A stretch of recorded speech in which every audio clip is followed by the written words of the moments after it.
Welcome to Moral Politics. I'm your host, Bill Wolford. Christians have a saying, hate the sin, not the sinner. Apply that wisdom to Israel, a clear racist and genocidal nation. Difficult.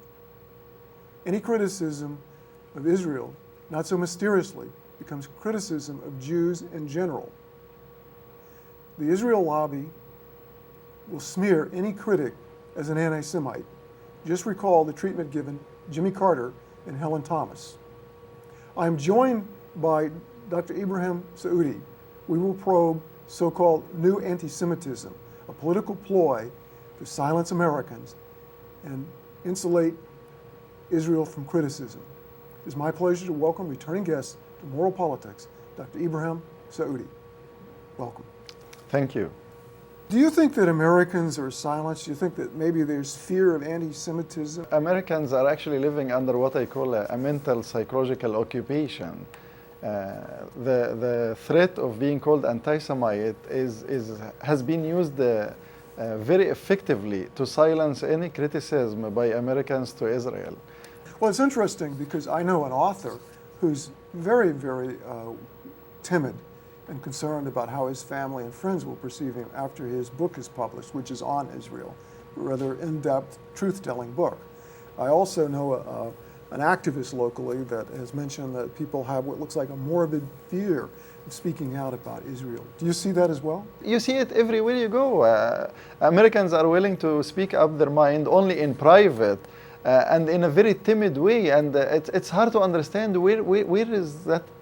Why is that? Why are Americans so afraid to speak up in their own country? Well, whatever it is, it's working. It's immunizing Israel definitely from criticism. It's a huge threat to any American to be called anti-Semite. But when we talk about anti-Semitism, are we talking about traditional anti-Semitism?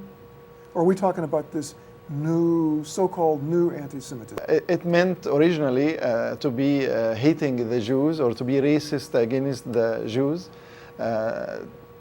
Today, it's actually used more as a weapon by the supporters of Israel to silence any criticism of Israel, whether it's justified or unjustified. Well, you know, it's almost kind of like a shell game. Some writer wrote that and said that, you know, it's in one instance it's a religion, it's a culture, you know, it's an ethnicity. No, it's a religion, and that what is it? Yeah. That's. I think you're referring to Michael Newman's article in I think 2004 it was. Where he himself is a Jew, and he's somehow confused about what exactly are we talking about when we talk about new anti-Semitism. Are we disliking a culture? Are we disliking a religion? Are we disliking a political school of thought? We know there's definitely a tripwire that, you know, you're an anti-Semite whether you equate Israel with the Jews or not equating Israel with the Jews. Actually, talking to Jewish people, you will find several camps within that sense. That some will tell you criticize Israel and the Zionists, but don't criticize the Jews. And then some others will tell you once you criticize Israel, then you are criticizing the Jews, and so on. So the lines have been blurred quite a bit. It can mean anything from just unfriendliness towards Jews. Is there a problem with that? Oh, absolutely, because disliking something or disagreeing with something about the behavior of Israel should not automatically be looked at as hatred for the Jews. I think this is just too much of an exaggeration, if you will. And you stand up anywhere in America on the street and carry a sign or say something critical of the Israeli actions. The first thing that some people will call you if they pass by and see you, that you are a Nazi or an anti-Semite, or name calling is very common. Whether it's really based on truth or not, it doesn't really matter. But when that definition is really broad and encompasses everything, then we have what we call inflation of meaning. Which naturally translates into devaluing, if you will, of the original thing. Silencing people using this weapon, anti-Semitism, is going to deny the reality that it's just a kinder, or it may not even be a kinder, gentler genocide going Well, on. absolutely, and thank God that with today's technology and the awareness of people globally, many Israelis themselves are talking about the need to stop the actions of the Zionists in Israel. Europeans are speaking out. And more Americans are also becoming aware of the issue. Well, let me give you a scenario. You meet an Israeli, and they say that it's fundamental to being an Israeli, to being a Jewish Israeli, that you have settlements. How do you respond?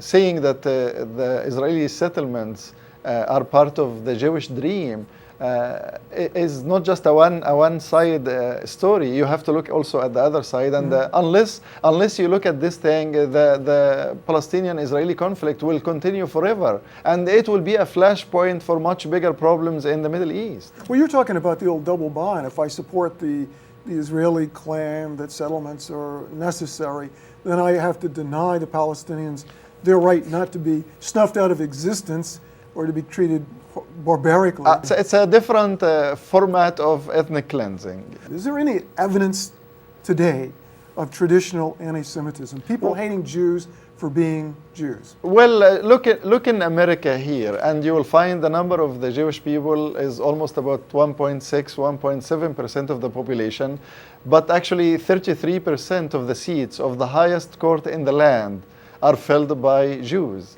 Well, that tells me that they are quite privileged in America here, and the sense of original anti-Semitism certainly does not exist.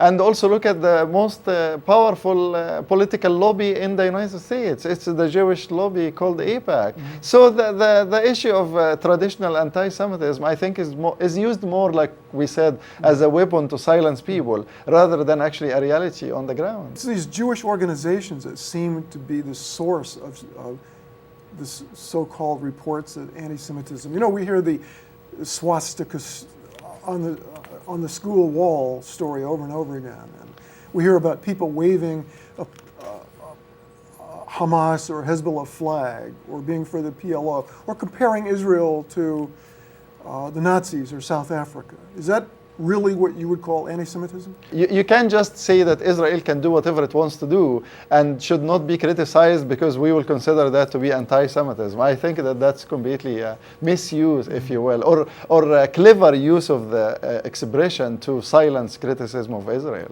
Well, these organizations, the ADL, Anti-Defamation League, B'nai B'rith, and the Wiesenthal Center, actually do sponsor a lot of forums on anti-Semitism. You would think that there's a lot of it, but even the Pew Research Center, a very reputable organization, agreed with Norman G. Finkelstein that there's very little evidence for any traditional anti-Semitism today. Oh, absolutely. But those organizations you are referred to, they do their business, they do their living by creating that fear of traditional anti-Semitism. It's all about fundraising, all about big salaries. It's a good material to use. You know.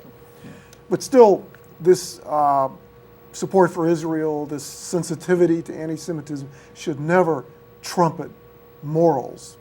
And it's not just moral, it's also practical, because the mistakes or the crimes that the Israelis are committing are costing America dearly, both inside America and outside America. What about the evidence today for so-called new anti-Semitism? We mentioned earlier Jimmy Carter and Helen Thomas. Well, those are the most famous examples of if you dare criticize Israel for whatever thing, even justifiably, we will just name you anti-Semite, and that might be the end of your career, like what happened to Helen Thomas. In fact, I'm just surprised that many people in America here talk about freedom of speech and so on, and I'm yet to see a mainstream program on the American media to invite Helen Thomas to actually speak about her story, because they will also be accused of being anti-Semite. So it's all about delegitimizing people that criticize Israel. This is the main philosophy now of the Israel First camp. Their main way of protecting Israel now is what they call delegitimize the delegitimizers. Yeah. And they also try to discredit the sources, and they also try to discourage those people that have a conscience, that have moralities, that see great wrong taking place from ever speaking out. It's what I call the mental psychological prison that the Americans have been living under when it comes to the Israeli issue. Now, you know, the ADL has its top 10 list of most anti-Semitic organizations, and you have to have good sponsorship, you have to have a good discourse, you have to have good recruitment, and you have to really basically be a threat to the story that they're putting out, the one-sided support for Israel. Yeah, amazingly, actually, they include on that top 10 list Jewish Voices for Peace. So the people have become now so committed to their cause, even if it's wrong, that they are actually willing to even accuse their fellow Jews of being a threat to Israel. Well, this has taken a new twist just recently. The Stand With Us organization, those bullies, have tried to shut down the Jewish Voices of Peace in San Francisco. Yeah, just in the news. They went to that meeting in San Francisco by Jewish Voices for Peace, and they pepper sprayed people in the meeting and attacked them physically. And as far as I know, some lawyers are actually volunteering to defend or to sue the members of Stand With Us and other organizations. So taking a stance for peace. And this is what some of the junkyard dogs for Israel will do to Well, them. absolutely, yeah. Because to them it's a life-threatening, it's an existential threat, if you will, that Israel be criticized. But the smear does take a toll. You know, people have to worry about their reputation. They have to worry about their family. They have to worry about perception among their friends. It is very real, and in my talking to the American people in private, I have never seen them more afraid to talk about subject than to criticize Israel. Well, they saw what happened to Jimmy Carter and Helen Hunt. Others too. There are people who lost their jobs just because they dared to speak up, and even a former U.S. Congresswoman who lost her position in the Congress because AIPAC aligned itself, and that very much explains why the members of the U.S. Congress, whether it's the House or the Senate, are totally for whatever Israel asks for, even if it was against the interest of the United States of America itself. Yeah, we have Eric Cantor as in the news example of that. That's another story by himself. He's conducting his own private American foreign policy with the Prime Minister of Israel, and now he's trying to move the U.S. aid to Israel from being a foreign aid to being part of the Pentagon's budget, so that it does not get touched when the budget cuts are coming in America. This is really surreal, actually, and no wonder that many people in the Middle East call it the United States of Israel, not the United States of America. Well, let's talk about a cause and effect relationship here. I mean, this so-called Arab anti-Semitism, and again, so-called, it's really just resentment of what the behavior is, isn't it? Israel is committing and has been committing war crimes and ethnic cleansing for almost 70 years or maybe even more. And to tell me that the Arab people will stand by watching that and not feeling that Israel is doing something wrong is just not logical. Do you think that if the Zionist threat and expansionism abated or ceased, that absolutely, the resentment towards Israel would abate as well? If Israel started to behave according to international laws and give back the land that it took by force and respected the human rights and the rights of return for the Palestinians and so on, I think the world will be much better than it is now, and there will the perceived anti-Semitism that some of them believe in will not exist. But that, I mean, they'd have to give up Zionism, which is all about, you know, a land without people for a people without land, which we know now is not true. Well, it just happened to be an inaccuracy, and they have been trying to correct it by wiping off the Palestinian people that they found in that land that was without people, according to their own understanding. Well, you know, George Soros, the billionaire, who has a lot to do with MoveOn.org and a whole lot of other support groups, as well as a former head of the Knesset, the Israeli parliament, have agreed that it's Israel behavior, it's the Sharon policies, according to their quote, that are the cause of resentment. It's boomeranging on Israel. Unless American unqualified support to Israel is looked at carefully by the American people. The American people need to break that mental, psychological prison that they have been put in. America is an Israeli occupied territory mentally, psychologically. The way the Palestinians are physically. Yeah, the Palestinians are occupied by military force and physical presence. The Americans are occupied in the mind and in the psyche. Well, for the viewer's sake, we can conclude here certainly that to be against the crimes of Israel is not to be against the Jewish people. Absolutely. Anymore, to be against the mafia is to be against Sicilians. Disagreeing with some aspects of the U.S. foreign policy does not translate automatically to be anti-Americanism. But you know, a lot of the apologists for Israel have given up denying all of those war crimes and criminality of that state. They just hint that, you know, mentioning it is a little bit anti-Semitic. How culpable are Israel supporters? Oh, they are definitely a big part of the problem, because if you finance a crime, then you are part of the crime. If you know that a crime has been committed or is being committed and you remain silent, then you are also part of the crime itself. So I think they are actually a big part of the problem. And their success in America here is one of the main reasons that Americans need to speak up.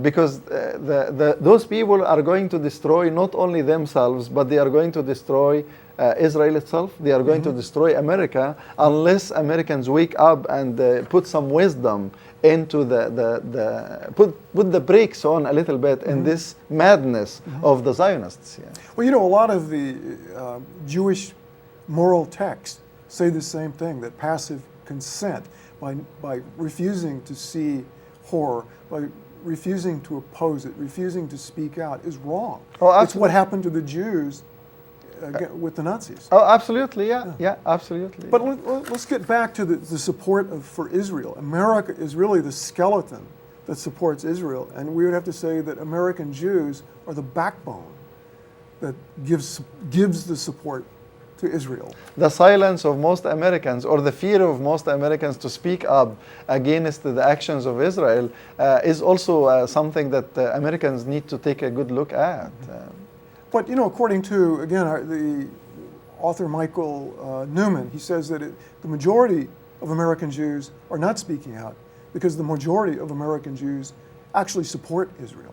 You have to look at the psyche of the Jewish people themselves. To them, the horrors of the Inquisition or the pogroms in Russia or the Holocaust in Germany makes them always feel that somebody out there in the world is waiting to commit the next one. And to them, Israel will be the fortress that they will run to in order to be saved. That's where the expression "never again" came from. The perpetrators see themselves as the victim.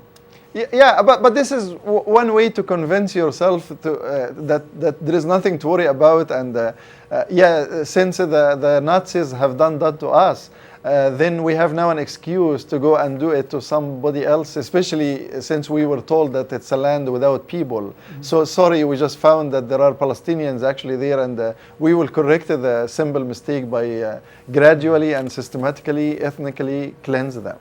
You know, the overwhelming majority of Israelis were for the attack on the Gaza flotilla. They just, you know, really had a parade for their commandos. And the university students went out and celebrated and so on. And but that's again part of the mindset of the Israelis, or many of them, is that the world will not leave them alone, and if it's not going to harm them outside the Middle East, it's going to send someone to harm them inside the Middle East. Well, they're almost in a kind of state of denial where they don't really know the consequences of the occupation and the stagnation inflicted upon the Palestinians. They don't know about the arrest warrants for some of their leaders. I think they are gradually actually building a prison for themselves within the Middle East itself. Like they have been now almost totally isolated from everywhere else in the world except America. And more and more Americans now are waking up. And you look at the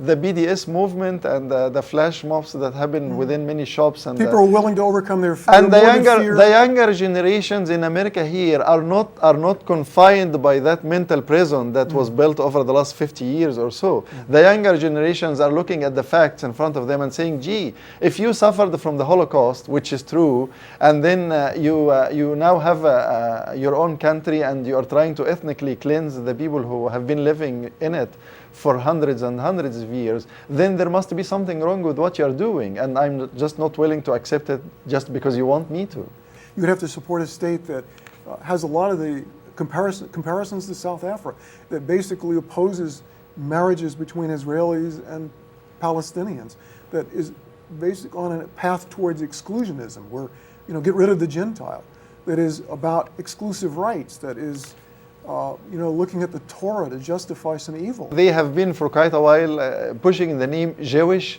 state, which is just by definition actually a racial expression, because there are non-Jews living in that country, and now they have this oath of loyalty to that Jewish state, which is ridiculous in a way. Like, in fact, there are young Jews actually who demonstrated in a recent event for the Prime Minister of Israel in America here, and they told him that the settlements delegitimize Israel, the oath of loyalty delegitimizes Israel. So even young Jews themselves, many of them are not buying the old arguments of we are victims, and then that gives us the right now to ethnically cleanse other people.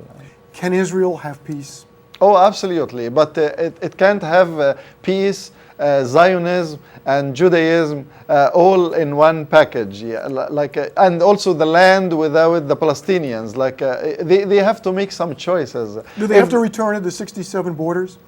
No, I think the problem is bigger than that. I think the people who lost their homes in Palestine in 1947 and 1948, they also should have the right of return for them and their descendants.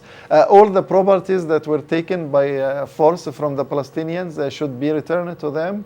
And if Israel claims to be a democracy, then you can't be an apartheid democracy. Mm-hmm. You're either a democratic state or you are a racist state, mm-hmm. like you call yourself Jewish. Well, when we look at the facts on the ground, we look at how the negotiations are forever stalled, and that basically they're establishing, birthrights for the new generation of Jews to take so anybody with, that can trace having one grandparent as Jewish can have the rights to go return, to Israel yeah. and take the homes of people at the very time that the Palestinians are being destroyed.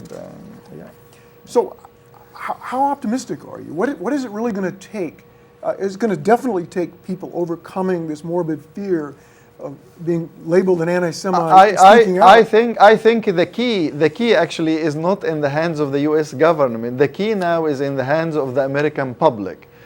It's obvious that there is so much power now in America here that actually considers the interests of Israel before the interests of America itself. Look at the budget cuts in America. Look at how many people are losing their homes and their savings and so on and so forth.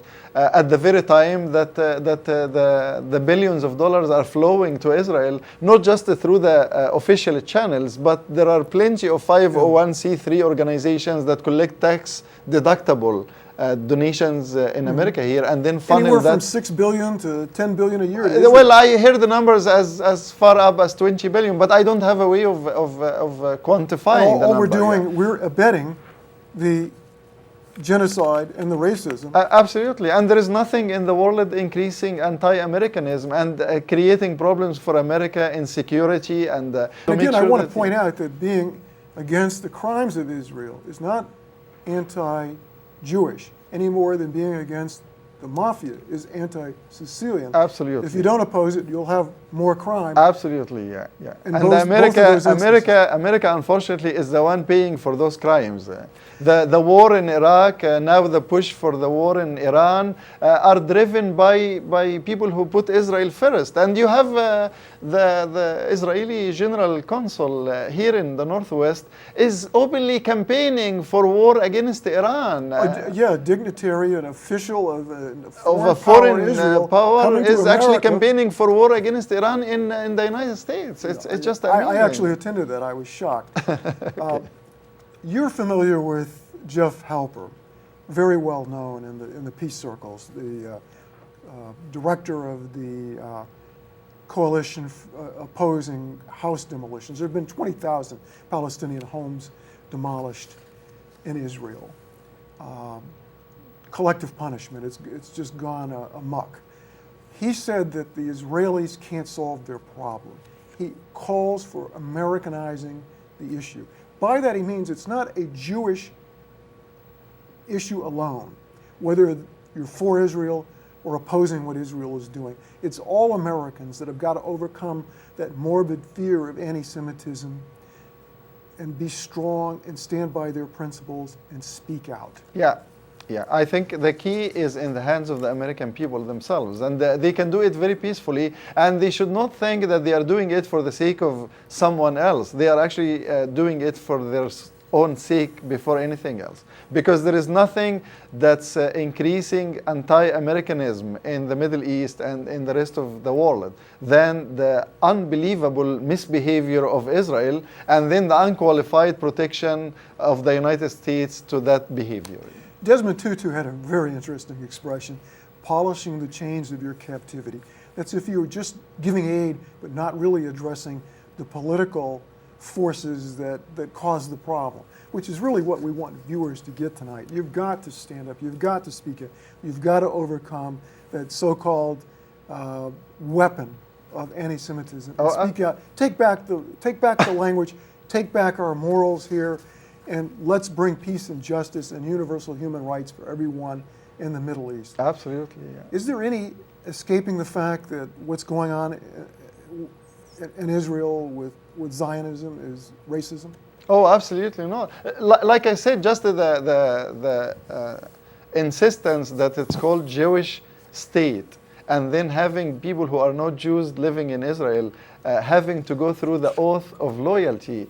This is something I'm like puzzled by and surprised that people are allowed to do that kind of stuff, and there is no even criticism coming from the United. There is criticism against that in Israel itself by Israelis, but there is no criticism from the United States of America. And we know something is really wrong when we see Eric Cantor doing a Jewish member of the American Congress setting foreign policy for Israel, and there's all that money being transferred, and no traction. Obama has not been able to get any traction, and so it's going to take the viewers, the American populace, to speak out, overcome their morbid fear of this so-called anti-Semitism, which, as you so aptly put, is just a weapon.